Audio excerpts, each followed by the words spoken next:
Hey friends, welcome to another video from the garage. Today we're looking at the Tagvit torque wrench. I'm going to show you how to set it up, how it's used, and why I think this is a great tool to add to your arsenal for all of your home needs. All right, let's jump into it.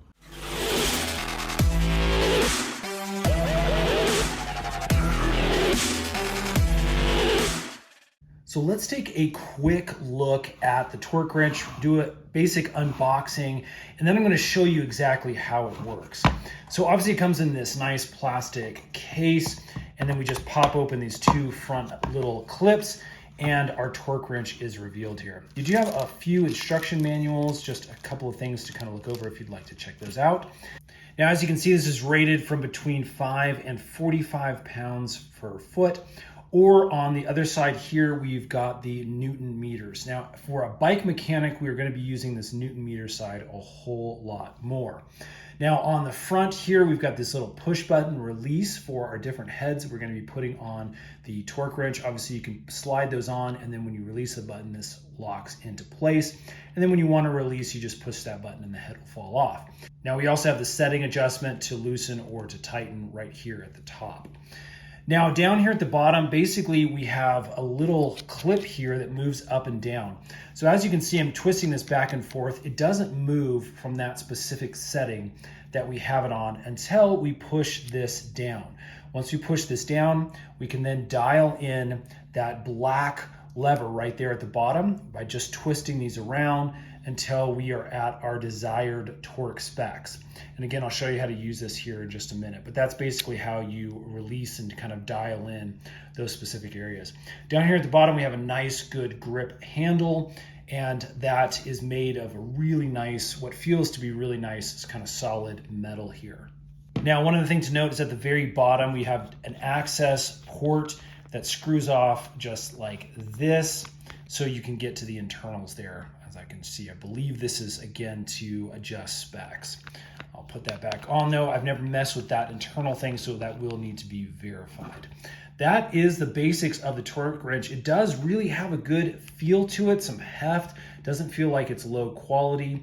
Again, we're hoping for that nice good click as we use the wrench so we know we've hit that torque spec. Again, we'll give it a test here in just a minute. Now, there are a few other things that do come inside the case. We've got a socket here that is 16 millimeters, as you can see.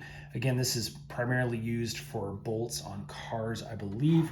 And then we also have a 14 millimeter that comes standard, you can see right there.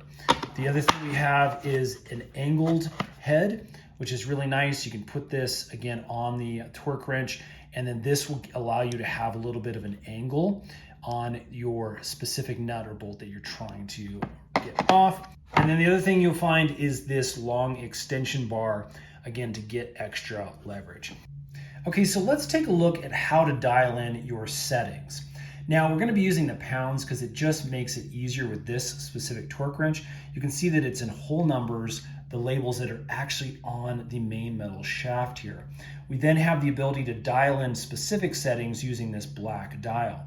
But again, we're going to be basing things off of the whole numbers that are already on the shaft here etched into the metal. Now, that's one negative that I'm already seeing with this wrench is if we're going to be using the Newton meter side, you can see everything is in decimal points. And so it just makes things a little bit more difficult to dial in whole numbers, especially if you're using this for like bike maintenance. So to make things easy, again, let's shift over to the pounds side. So the dial is actually in increments of 4. You can see it goes from 3.6 to 0. So again, if I'm twisting to the right and I do a full 360 rotation, that means we've gone up 4 pounds. Now you see how the lines are marked where they kind of are in the down position, they angle up and then go out to the side. That's so you can see the number you're on, but know that it's actually going to be locked in at that bottom rate. What I'm gonna do is pull down the lock ring. Let's go ahead and twist it to the left here, a full rotation. Come back around to 0. I'm going to lock that into place. And as you can see, we're now at 5 pounds of torque. Again, the 5 is the readable number, and the actual measurement goes down just a little bit. So once again, if I want increments, what I'm going to do is pull this down. And as I swing over, I've just added nearly half a pound. If I continue to go up, you can see it's at 0.8, 1.2 pounds, and it continues up all the way around. At this point, if I lock it in place on the 2, we're now at 7 pounds. Again, if I go all the way around, it's going to continue and dial in now to 9 pounds. And that's basically how you increase or decrease based off of these specific digits that are here on the specific dial. This takes just a little bit of getting used to, but once you do it a couple times, you'll recognize how to get into place.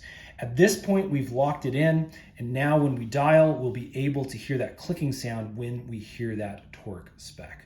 Let's go ahead and give it a test.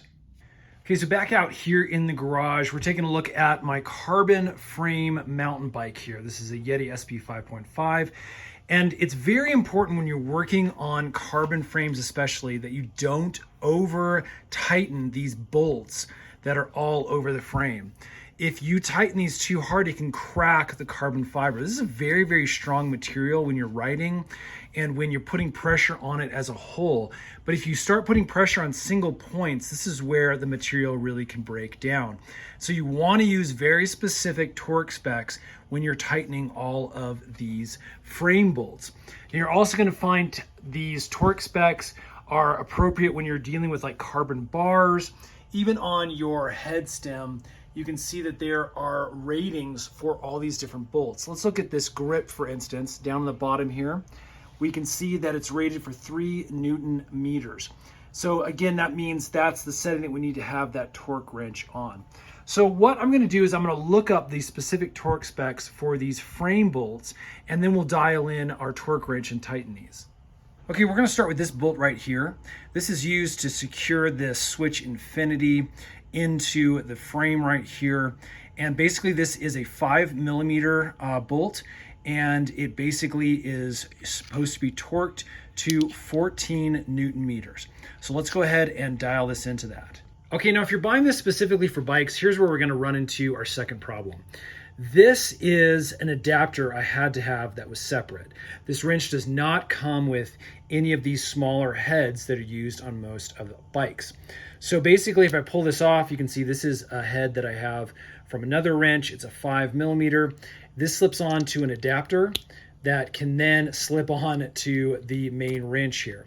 So if you have some additional adapters, this works really great. Now again, this is the hexagonal piece, the head that I use for all of the bike work. But that's how we would set it up to be able to torque down that specific bolt. So a little bit of a hassle if you're working on bikes. If you're working on cars, again, this is probably going to be a much easier process. Okay, now that we have the head on, what we need to do is dial this down here to that 14 Newton meters. That is what it's rated for. So as you can see, it's currently on 12.2. So what I need to do is pull this ring down and begin to twist. And again, right now I've just added 0.4, which would be 12.6. Another 4, that is going to be 13. Another 4 is going to be 13.4. Another 4, 13.8, and then we only need to go to 14. So basically we're going to be right in between two numbers. See, if I go halfway in between, this thing will not lock into place. You actually have it on one of these notches. So at this point, we are going to be tightening down to 13.8 and not 14. So again, this is a little bit negative if you're working on bikes. You can't get exact specs. So again, I'm going to say this is meant more for the car realm or pound realm because you can really dial in those settings. That being said, 13.8 should be close enough. Let's go ahead and give this a tighten. Okay, so what I do love about this torque wrench is how much leverage you get. It's nice and long, so we can really crank down on this thing if need be. So what we're going to do is we're going to put it over here to the right, and that is going to put us in the lock position. So I'm going to take this up. You can hear that nice clicking sound, and then I'm going to go ahead and just rotate down. I'm going to need to do that one more time to get to that full 13.8. And you heard that click right at the end there. So now if I try to do this again, you'll hear that click. And again, this is pivoting right here at the head to make that clicking sound that lets you know, okay, you've reached your torque limit. That is basically our 14 Newton meters to tighten this specific bolt. Okay, friends, so there you go. That is the Tagvit torque wrench. Again, our initial review is, it feels really good, and I think it's going to be really awesome for quite a few applications. If you're using this specifically for a bike, I don't know that I like it because it really is hard to dial in specific numbers for Newton meters. If you're using this on a vehicle or something else that requires the poundage with the torque specs, then I think this is going to be awesome. The other thing I don't necessarily like is it doesn't come with a lot of different heads, specifically for working on bikes. Again, that's going to be our primary purpose. But if all you need is a few of these adjusting heads and the lengthy bar here, everything else works great. It feels really good. You get a really nice torque and a really nice click when you hit your limit on your torque spec. And overall, I'd say this does feel like it's made really, really well. So for the price point on Amazon, I think this is a good buy. I'm going to go ahead and put a link to it in the description box below if you'd like to pick it up for yourself. We also have some other torque wrenches that we've done reviews on that you can find on our channel. Go ahead and subscribe if these videos are helpful, because we make a ton of them on tools, on bike maintenance, vehicle maintenance, just DIY home experiences, just to make your life a little bit easier. Thanks for watching, friends. We'll see you again on the next one.